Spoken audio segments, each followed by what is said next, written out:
So I thought in making this video that I could hide the fact that I've been sick for like several weeks, and I'm now editing it and it's very clear that I'm not all the brain cells are firing. So my apologies for that and enjoy. Hello, friends! Welcome to another tier ranking video. I got a background this time, so it shouldn't be as atrociously edited as it usually is. Welcome. If this is your first video, weird one to start with. But for context, I guess, I am a disability media historian, and on my channel and also on TikTok and Instagram, I make reels that are like short form videos. Wow, I'm describing this like I'm describing it to my grandmother. I make short form analyses of different disability representation and autism representation, and when we get to a round number that is in the category of 50, that's when we do tier ranking on this channel. It's a really fun time. I enjoy it. It's a good way to remember what I watched in the last year, because I usually forget, even though it's all in many spreadsheets. And we have a good time. And then you let me know that you think that I'm wrong because I put your favorite on a lower tier in the comments. It's a good situation that we have going on. So this is disability. We're doing number 101 through 150. Just so thrilling that we've gotten that far. The series did start by accident. I did intend to only do it for 1 month in honor of Autism Awareness Month in the year 2021? 2022. I think it was 2022. And then everybody kept requesting stuff. And so then I ended up making it a full-time series. I really enjoyed it. If you do want to request anything, I do have all of my forms and stuff. You can pop in the form in the description. I will say that I have over 1,000 things on those lists, so nothing is getting done soon, but I will try my very best. So with that, let us go over our categories. Okay, so let's talk about our tiers today. They're the ones that are usual, so if you already know this, you can just skip a little bit ahead, but we can go over them again if that also brings you joy. Our first tier is the Go Now tier. And this is something that I think about on the reg. It's something that I highly recommend that you should definitely go check out. Below that we have the No Notes tier. This is something that I don't think about all the time. It's not necessarily like my favorite thing to ever happen, but it's really good and I don't necessarily have anything I find wrong with it. Or if I do, it's just like one small little nitpick. It's totally fine. Below that we have the No Notes Kids edition. That is the same thing, but it is children's media because that kind of needs its own category because there's enough of it. I also find that children's media tends to be better at creating disability representation because they're usually more like education focused, and so they put a lot of research into what they do. So they have their own little category there. Below that we have the buttered noodles category, and that's something that's like, it's a good time. It's a little comfort meal, but it doesn't have a lot of protein. It's just like, it's a guilty pleasure kind of thing. You can't really have it consistently, but we can enjoy a little bit of it every now and then, you know? Some of that stuff might be stuff that I think is pretty harmful, but I had a good time, because that happens. And then below that we have, and that category is the one where it sure is a thing that exists. Some of the stuff that goes in that category is often the historical things. They have historical importance, but they're a problem now. And some of the stuff that's in there is just like, it is a fun time, but it's also like borderline hate crime and how it handles disability, stuff like that. And then below that we have borderline hate crime. I think that one is pretty self-explanatory. So those are our categories for the day. It's gonna be a great time. I'm excited. I hope that you're excited. And with that, let us begin. So our first one is Out of My Mind. This is, we're talking about the movie specifically. The book, I believe I put in or even a borderline hate crime when we talked about it, because the book was very internalized ableism. Like, it was just a lot of her hating herself because she was disabled, and I was like, wow, I kind of hate that. But also, in addition to that, it was her thinking that she is superior than the other disabled people because she's intelligent. There was just a lot of pieces of it that felt really ableist and really icky to me, and so I was worried about it becoming a movie specifically for children, but they hired Lawrence Carter Long to do disability on it, and he's the best. So they did a fantastic job with this movie. So just going into No Notes Kids edition, they kept some of the like hating herself kind of stuff, but they framed it in a way that was clear that she only hated herself when other people were being ableist toward her, and then when she like had the right support, she then loved herself for who she was. And I thought that was a really interesting way of handling that. There's still some racial questions about that whole series, but it's fine. Next we have The Search for Santa Paws. I'm putting this into buttered noodles. This was one of those ones that in my quest for finding disabled Christmas movies, I would watch things and then they just didn't have disability in them, and then I'd be like, well, I watched it, and then I would review it anyway. that happens sometimes. That series is done. There is a singular Christmas movie I've been told about that I missed, so I will do that next season, but we're ending the me trying to track down Christmas movies situation because it was getting bad, especially this year, so we'll see later. In this particular case, there is amnesia in this movie, but it was like magical amnesia, and it was not even remotely close to medical, so it wasn't really worth analyzing his disability. It did have the late 1990s, early 2000s trope of thinking a short-statured person is an elf that I was like, oh. But the movie's a really good time. So I did put it into buttered noodles. I will also say that I think the North Pole that was in this movie is the exact same set as the North Pole from the Santa Claus movies. And I don't know if that was correct or not. Let me know your thoughts in the comments. Next we have Noelle. This is going into No Notes Kids Edition. Also a Christmas movie. I forgot to rewatch it this year. What have I done? Oh, it's such a bop. It's such a good time. I will say, like, my one critique is the ASL in filming it. They did not respect the sign space. That's a huge pet peeve of mine. If you're going to film somebody using ASL, you have to respect the entire space in which the language takes up, and it did not do that. So actually it's One Note Kids Edition, but the movie itself is really great, and I thought the way that they used the ASL was really lovely, so yay. Next we have A Christmas to Remember. This is going into Well. This is a Hallmark Christmas movie about a woman who gets amnesia, and it was one of those ones, and I hate to say this is a genre because it is a genre, there's multiple films who do this, where it's just like, oh, a little TBI makes you a good person. And I think maybe we shouldn't be having stories that glorify brain damage as a way for bad people to become good people. Maybe that's just me. That being said, there is a Harrison Ford film that does the same thing, and it's one of the worst movies I've ever watched, and I rewatch it about once a year because it brings me a lot of joy. What is it called? Regarding Henry. Go watch it. Next is It's a Wonderful Life. We're going into No Notes. I'm not putting it to go now because I didn't actually like the movie, like it wasn't for me, but for a disability, particularly for this era of time, the villain is disabled and they never once make the choice to link that villainy to his disability in the script, which I was like, wow, this is revolutionary for this time period. That was because the disability was unintended. I believe it was Lionel Barrymore. I believe he like broken his hip right before that or something like that, so he was using a wheelchair. But they could have edited the script to make it connected, and they didn't, and I thought that was super cool. And then also, of course, the main character has, he's like deaf in one ear, and they only had that pop up when it was narratively reasonable for it to pop up, and it wasn't like, it was enough of a huge piece of the character as it would be, but it wasn't like too much, and it also didn't make him frail or anything like that. Like, they really handled it beautifully. I was very, very impressed. Last Christmas movie, at least for this earlier chunk, is Christmas is Here Again. I'm gonna put it into No Notes Kids Edition. Here's my thing about this movie. It didn't feel festive, and if I'm gonna watch a Christmas film, I want to feel Christmassy.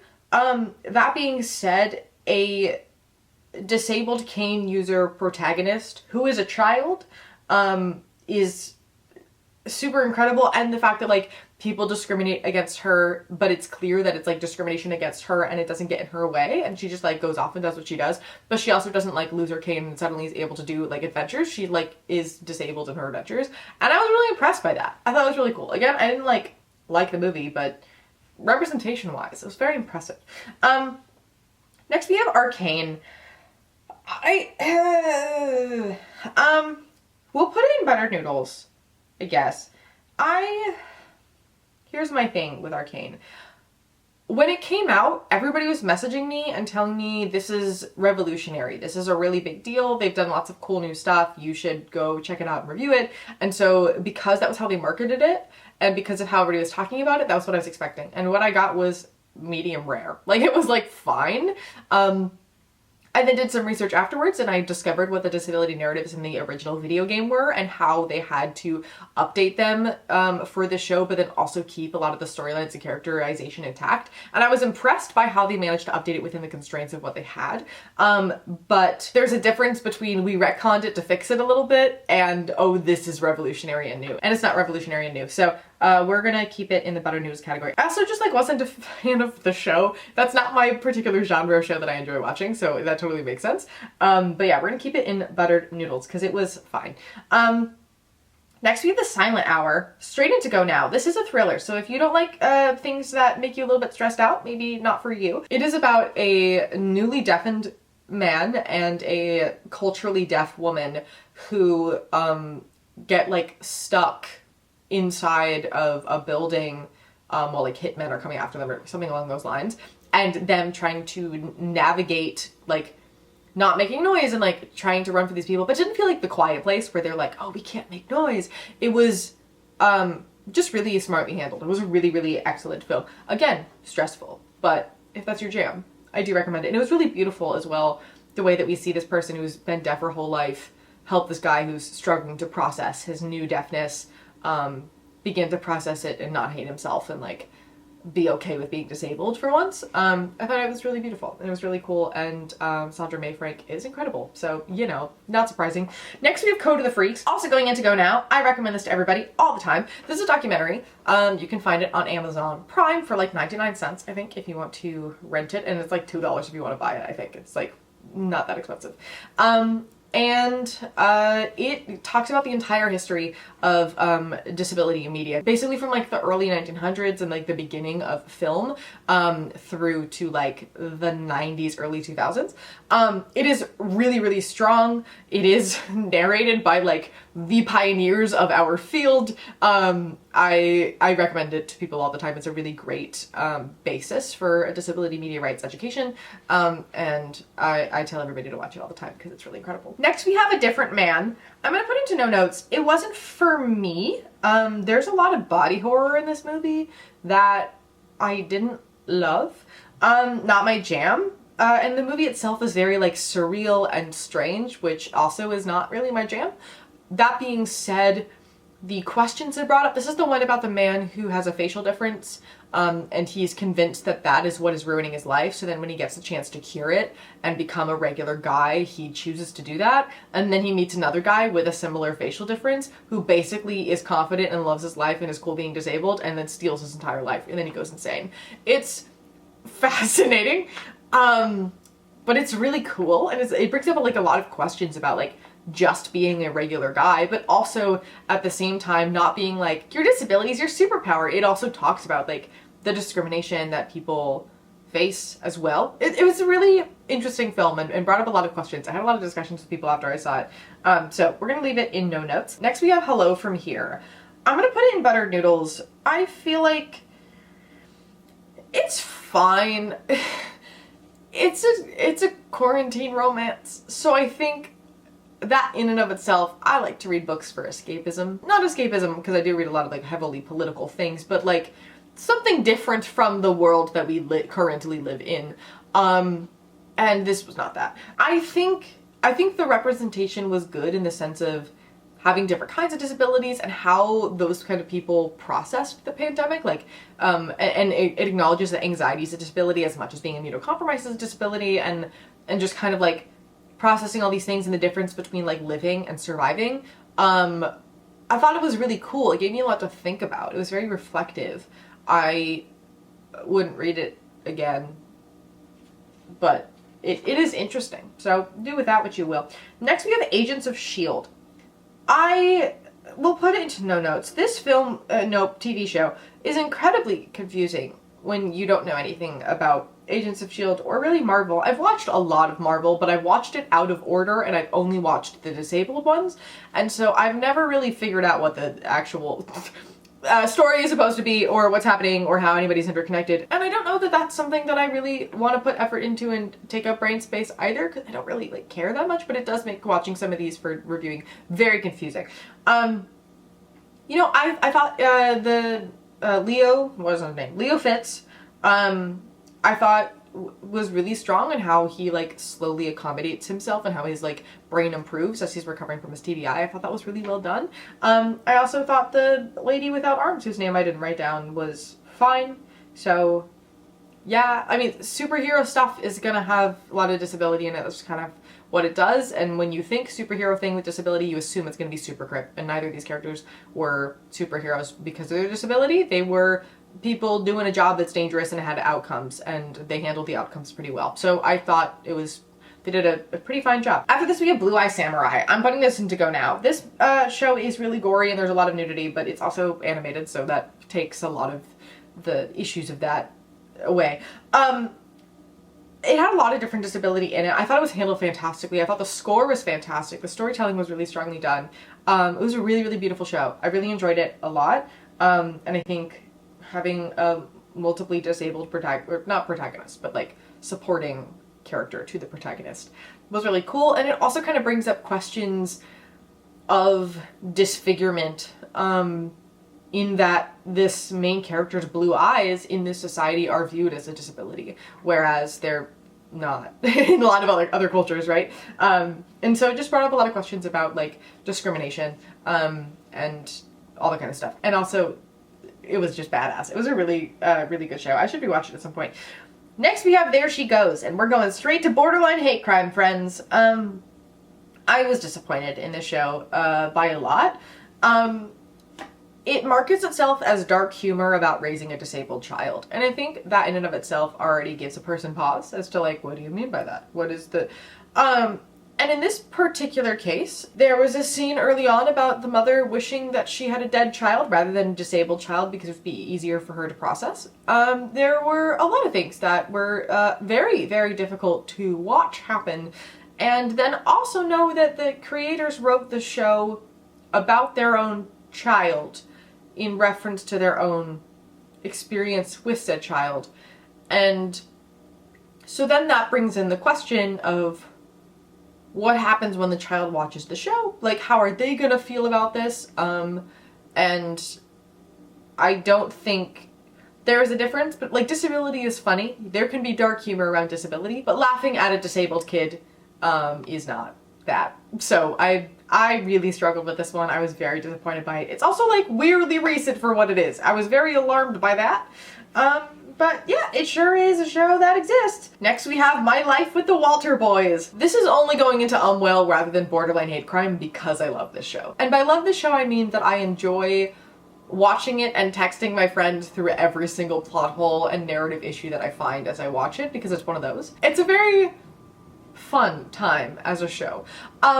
I really enjoyed how we have a character who is deaf, who's played by a hard of hearing person, and then they just forgot that he was deaf for like half of the season. And then there was one character who had epilepsy, and that was only an issue for about half of one episode, and then they forgot about it.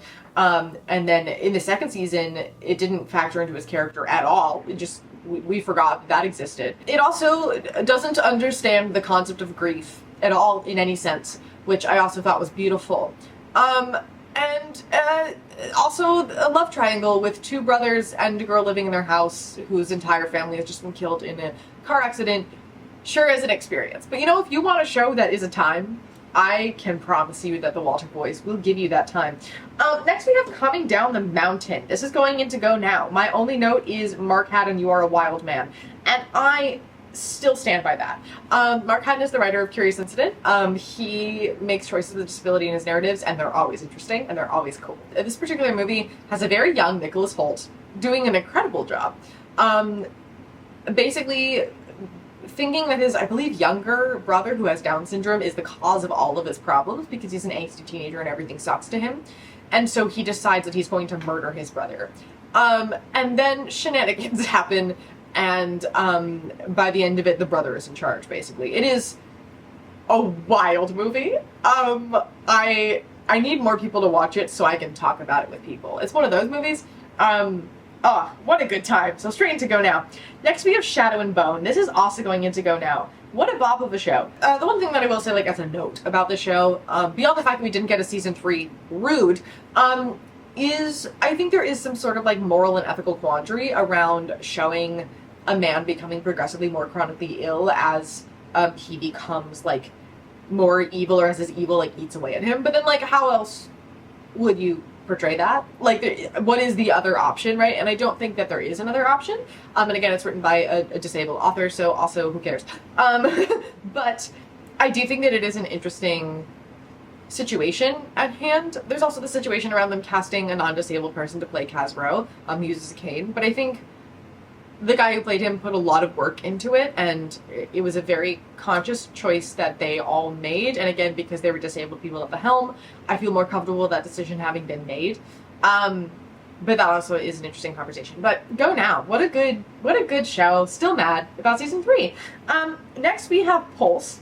This is going into no notes. This is a medical procedural kind of situation. The show itself is fine, and I think particularly with it coming out like when the pit was really starting to take off, didn't help them very much.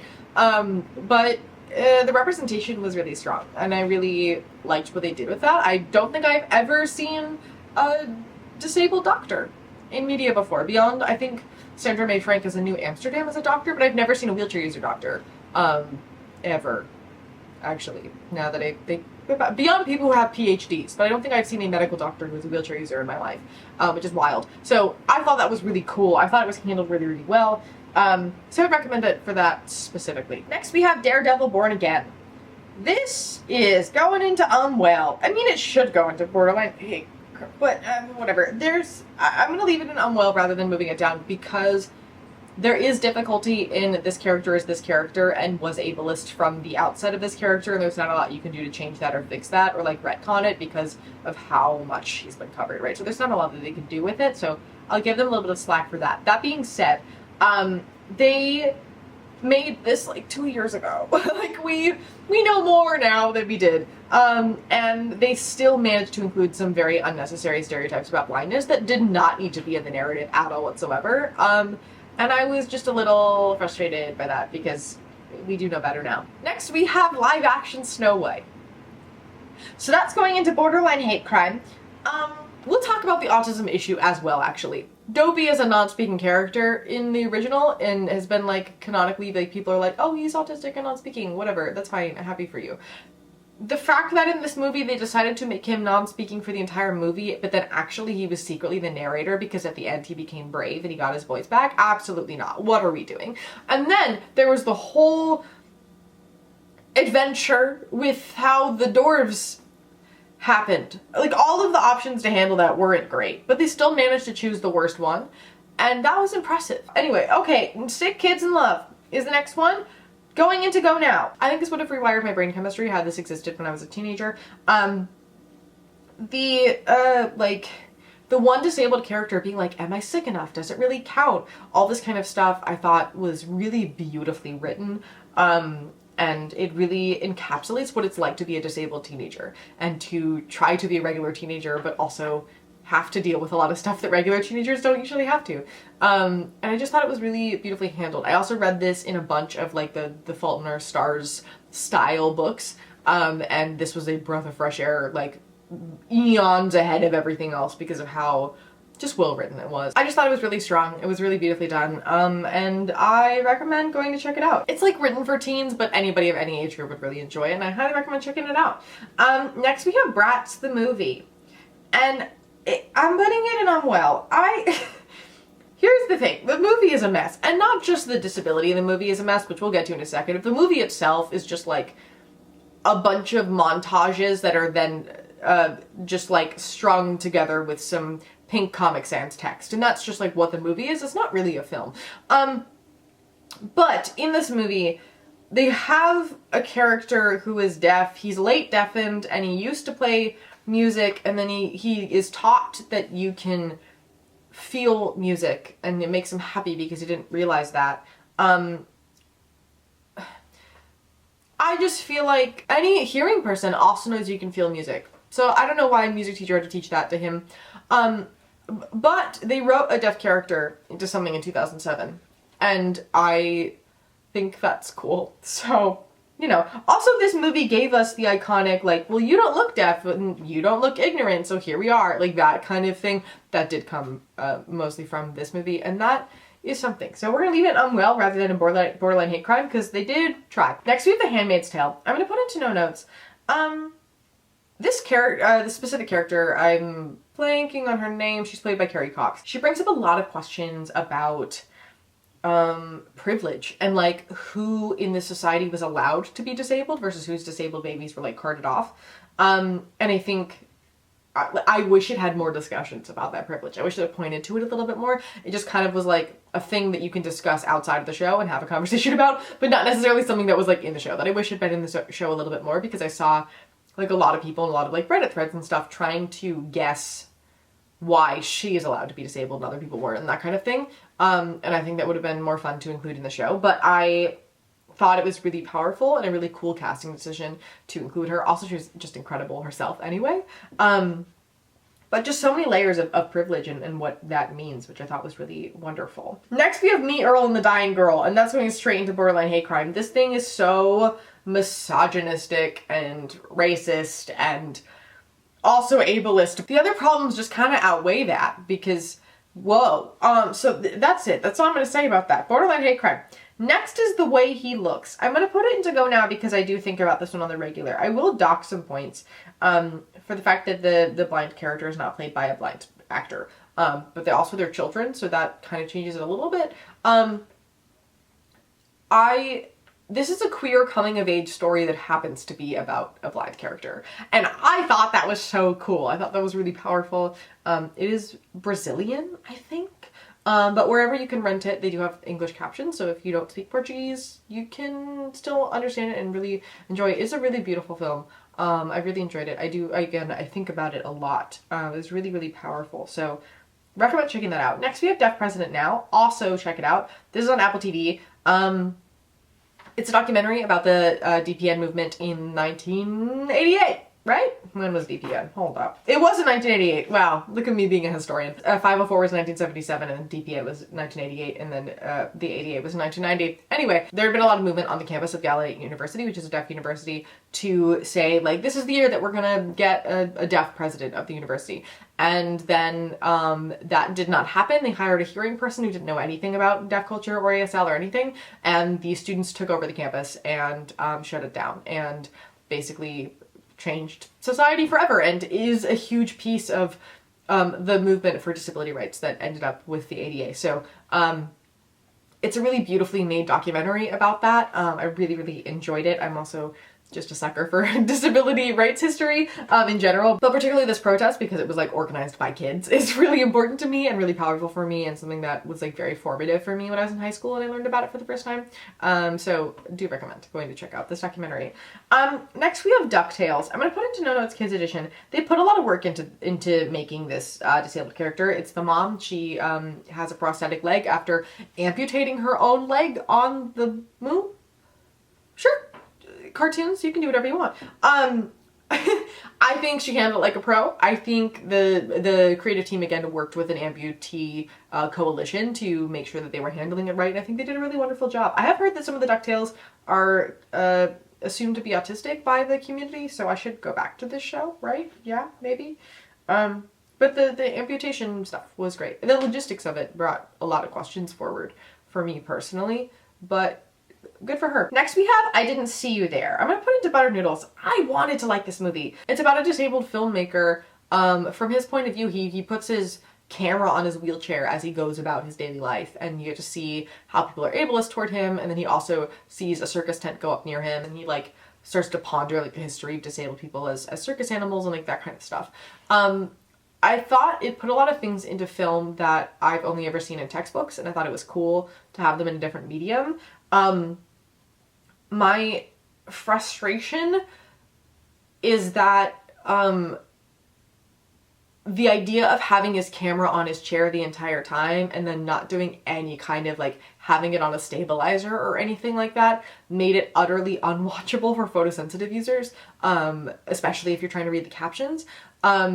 It just made me super nauseous, and it was just really frustrating because I was like, this is such an important piece of disability discussion, but it is completely inaccessible to a huge portion of disabled people. And I was like, oh, okay. I felt a little like let down by this. I think most of what this film does well, Code of the Freaks does better, so you can get this information in a different place still on film. But I was just bummed by it. I really wanted to like this. I really like this filmmaker, and it just was a huge miss for me. Next we have 5 Feet Apart. This is going into borderline hate crime. What do you mean she puts off getting a life-saving lung transplant because she wants to go ice skating with her boy? Also, why are we making putting your own life at risk more generally into some sort of romantic Romeo and Juliet kind of, like, we don't, no, it's not romantic to potentially kill yourself for a boy. Sorry. I absolutely not. That puts me into straight parent mode. Absolutely not. No. Ew. So, 0 out of 10 on that one. How to Train Your Dragon 2. I love the How to Train Your Dragon franchise. I have a Toothless over there. He's staring at me. I have another Toothless in my bedroom. Don't worry about it. But this film was a huge miss for me. The villain of this movie has facial scarring and is also the only racialized character in the entire film. And I was like, what are we doing? Like, there's so much work in the first movie that is incredible about the use of prosthetics and discussions around amputees and dangerous jobs and processing difference and stuff like that. And then you just go and you give us a facially disfigured disabled villain who is also the only racialized character. What are we doing? Why did this happen? So I'm gonna put in well because the amputation stuff was still handled really well. So it does balance it out a little bit, but I was really, really disappointed by how this was handled. I know that they're doing the live action version of this one, and they didn't change a lot of things for the live action initial one, like in comparison to the source material. So I don't know if they're gonna make changes for the second film, but I would hope that they would have more conversations about it and maybe do something a little bit different because, again, love this franchise. Really disappointed by the second film and how they handled disability in that. The next one is Always Only You. This is going into no notes. This is a autistic disabled bop and a half. It's such a good time. It's a romance about a disabled, physically disabled and autistic female protagonist and then this like hockey player if you're into hockey romance. It was, the reason I'm not putting it to go now is because it was just a little straight for me. Not my jam, but it's a really good book, and it handled a lot of very complicated things very beautifully. And also she has a dog who is cute, so, you know, that's a win. Next we have Skillsville. We're putting Skillsville into No Notes Kids Edition. This is a PBS Kids show about 3 kids who like want to learn how to do different jobs. And it also focuses a lot on like problem solving skills and emotional intelligence and like taking things one step at a time. It's really, really great. It's a really good show. One of the characters is a wheelchair user and I thought she was handled really beautifully. So love that. Also the person who plays the wheelchair user in the show is the person who played the wheelchair user in Pulse. I like to platform my friends when I can. Next we have My Oxford Year. Borderline hate crime. Why are we making cancer a big reveal? Why are we making him look somehow less ill as the film goes on?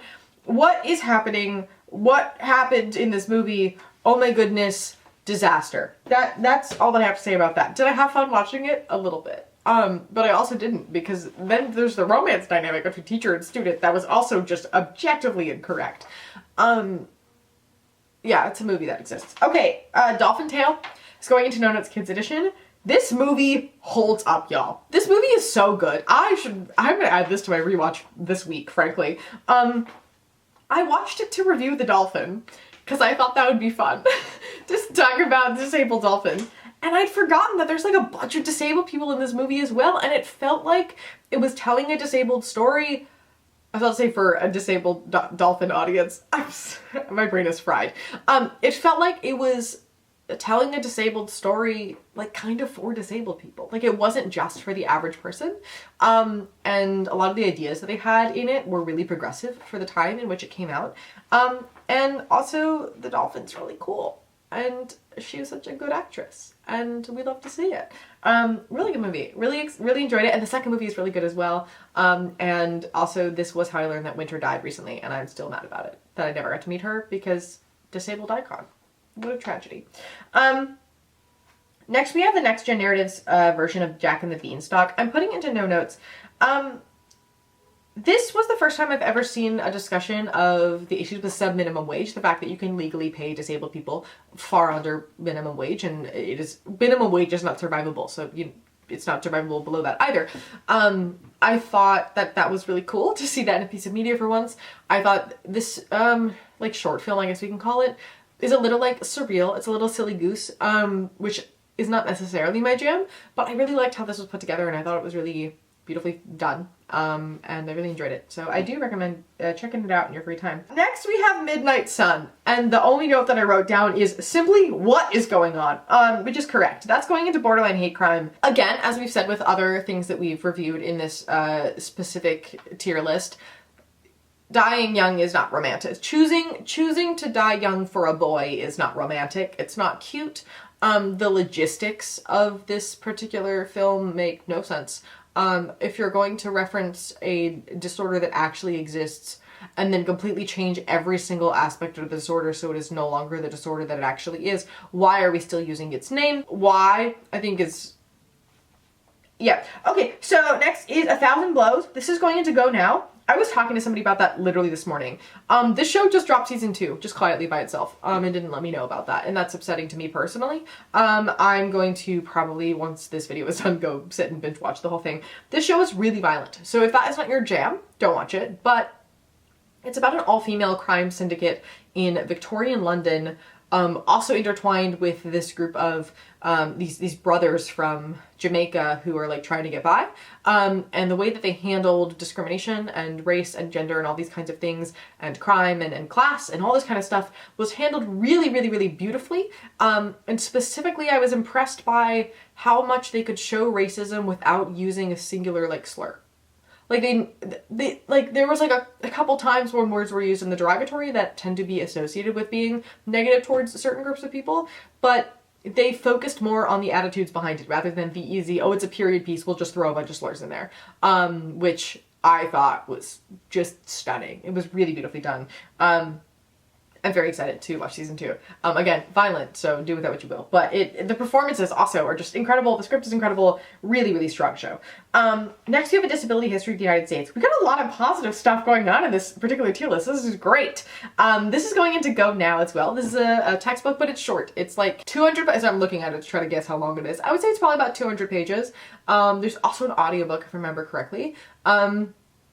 And it basically reconceptualizes major points of American history through a lens of disability. It is just like a seminal text of what you should know if you want to be in this field. It's a really strong book and I highly recommend it. And it's also not necessarily written like a textbook with like a list of dates. And it's like, it feels a little storytelling-y. It's kind of easy to get your brain through. So I recommend it. Go read it. Go check it out. I think it's particularly important for like unpacking views of disability you may not realize you had, and by understanding how it seeps into culture, which I think is also the same as like reading like the new Jim Crow or like something like that like makes you realize like, oh, this is what structural racism looks like. It's similar like to that, but for disability, and I think highly recommend. And it should be a part of like high school history classes, in my opinion, especially if you're going to put a lot of focus on race and gender. You should also be including disability history.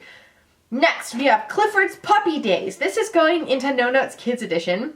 Super progressive for its time. Had a blind voice actor playing the blind character in the show. It was a bummer that she only appears in 2 episodes, which like, let's have more of that character. But she also has a guide dog, and we learn a lot about guide dogs through the lens of Clifford, who's just a little guy. And the blind character herself is like a scientist. Like, she's so cool. It was just a really, really cool character. It was really handled really well, which for 2003, I think is when this came out, is beyond impressive. I'm very impressed by how well they handled this. Again, I just wish we had her more. Would have been so great. She was so awesome. Next, we have Life Goes On. I'm gonna put this into no notes. This is basically the first TV show to center a disabled character, or even have a disabled character like somewhat central to the narrative, which is obviously a huge deal. It also stars Patti LuPone, which is a thing I didn't realize until I found it, and I was like, why did nobody, I work in theater, nobody told me this? It honestly still holds up today, which is really impressive because it's from the 80s. And it's so historically important because this show is what gave us the research to discover that seeing disabled people on your screen makes you look at them more favorably in your real life. We learned that through research around the show. And so it is just an incredibly important part of disability history. I think some of the things maybe are like a little bit outdated or feel a little stereotypical now, but probably weren't stereotypes then because this started it. And it's kind of like just like a cozy little comfort show if that's your jam. Like, I grew up watching old 80s sitcoms, 70s and 80s sitcoms, and some of them can no longer be watched now because of what we know about certain people who are in them. And so this gives you that nostalgic feel. It still has that same, like, cozy vibe, like a Full House or other shows. Next we have Black Rabbit. Black Rabbit's going to no notes. It's Troy Kosser, in the role. He plays, like, the guy who, like, runs, like, a crime syndicate of some sort. And he, like, created, like, this one-hand slang-ish ASL because he'd be holding a gun a lot. And so it was, like, this is how he would sign with a gun. I thought it was just really beautifully done. It was really cool. Not the show for me, not my jam, which is why it's not going higher than that, but the thought that was put into it is really impressive. My only critique of the show is that they didn't respect the sign space. They made choices to make the signing look artsy sometimes, that it was captioned, so, like, it's okay, but also, again, you gotta respect the sign space. You just do. Like, I know it looks artsy, but you could have made other artsy cuts or shots or done things. I would have respected the sign space, because forcing somebody to see their language on screen, but then see it in a way that they cannot actually see their language on screen and thus can't understand it and are forced to rely on subtitles just kind of defeats its own point a little bit at some point. We're in our final few. Next is One Flew Over the Cuckoo's Nest. I would put this into borderline hate crime. We're gonna put it into Butter Noodles because of how historically important it is. This is the film with Jack Nicholson, where he like pretends that he's insane in his prison, so they move him from prison to be in an institution, and then he, like, basically, like, becomes the ringleader of all of these people and gets them to, like, do stuff and, like, fight for their rights and all that kind of stuff. I really could not get over the fact that he is imprisoned because he assaulted a child, and they, like, kind of, they don't glorify it, but they don't necessarily say it's the worst thing ever either. I could not get over that. I had a huge problem with that. I did not like his character at all, and I think you're supposed to kind of like him, and so that just kind of ruined the film for me. There were a lot of things in this film that I was like, ooh, yeah. But historically, this was a huge deal. A huge deal in people understanding what institutions look like and how people are just warehoused and don't have rights and how close they were to prisons and all this kind of stuff. It was a huge piece of the deinstitutionalization movement, and it was a huge piece also for the importance of showing disabled people on screen. So it historically is very important. That's why it's there. I overall think that it should be a lot lower, but it does humanize a lot of its disabled people in a way that was very revolutionary and still is revolutionary. I didn't like it though. We have grown since this movie came out, which is beautiful, and I love that. Next we have Miracle on 34th Street. I'm gonna put this into No Notes Kids Edition. I thought it was fine. I will say, you know, every Christmas time we see those posts be like, the guy who played Santa learned ASL and surprised the child, which is true, but he actually learned signed English. He's not using ASL, which just feels like important information. Signed English being, you use the English grammatical structure and you use some signs that don't exist in ASL. That's beside the point. That's just like a distinction that I personally feel is important to make, but it is what it is. I also thought that the main child and the main child's mother were incredibly autistic coded, and I think that's fun. And if I had seen this movie as a kid, I would have just locked into that character very deeply. Next we have Carol of the Bells. I would call this a hate crime. We're going to put in Unwell. We're going to put into Unwell because they put in a lot of effort to cast disabled people in this movie, and that's really cool. But they cast them in roles in which it didn't make sense for disabled people to play those roles, and so it actually made the storyline worse and make less sense. Which was impressive. This is a thing I talk about in theory a lot. I've never actually seen it. I've seen it play out in theater. I've never seen it play out in film. So that was interesting to see. Next we have Santa Boot Camp. Also going into Unwell. They had an actual deaf, I believe Troy Kotser's wife actually, play this deaf role. But then they didn't really have her use ASL very much. They never accommodated her. The script forgot she was deaf after the first time when they introduced her because it would be fun to have a deaf character. And then they just forgot that she was deaf. And I was like, well, why did you, what was, hello? So yeah, good times. Again, we're not doing the Christmas thing again. We're done with the Christmas thing. Next we have Last Christmas. I'm putting it to no notes. The disability was fine. But oh, what a bop of a movie. It was like right between like good bad and like genuinely a little bit good. I had a really fun time with it. It might just be that I just watched a lot of garbage Christmas movies beforehand, but I really enjoyed it. It sure is a movie. Next we have Christmas for $1. Well, that's where it's going. This movie felt like Christian propaganda that you would watch when you run out of options for church youth group. And yeah. Next we have Sam's Super Seats, and this is going into No Notes Kids Edition. Honestly it should go into Go Now, but I'll leave it there so that everything looks pretty. What a good children's book. It is about a kid with cerebral palsy, who also is a person of color, and has like a really great group of friends, and they like all support each other and are cool with needing to take breaks and voicing your needs and knowing when you're tired and all this kind of stuff that like I love that we're teaching children. Like it was such an incredible thing. And then in addition to just being an incredible book about disability, it's an incredible book about like just like being yourself and like being okay standing up for what you need. And when they're at the mall, there's like tons of other disability representation, also tons of racial representation. Just like a really strong children's book. I really enjoyed it. It's going into my like top 5 probably picture books for kids that I would read to children if I were still in a classroom. Next we have Marlee Matlin, Not Alone Anymore. This is going into Go Now. This was such an interesting thing because as somebody who again works in disability media, right? I know a lot about my field, and I learned so many things from this documentary that I did not know, and I wish that I had. I didn't realize that the fact that we have like universal closed captioning is because Marlee Matlin pushed for that legislation. I knew that she had changed a lot in media, but I didn't realize how much legally she's also changed for media. And just how incredible, I mean, I know she's incredible because she's Marlee Matlin, but like, it was just a really incredible movie, and she talked a lot about her own life and what she's learned from it. It was really nicely balanced between like her personal story and like historical information as well. So I highly recommend giving that a watch. And then our final one is Then Came You. I'm gonna put it into no notes. I mean, it's a cancer movie, so there is that. But I felt like this one did a pretty good job with what it was doing, and I thought the narrative was really sweet, and it fell into like maybe 3 stereotypes, but it did it in a way that was conscious of what it was doing, and was like okay with that. And I just was really impressed by this movie. Again, I watched it in like the group of The Fault in Our Stars kinds of things, and so I had a lot of bad stuff that I'd seen before it.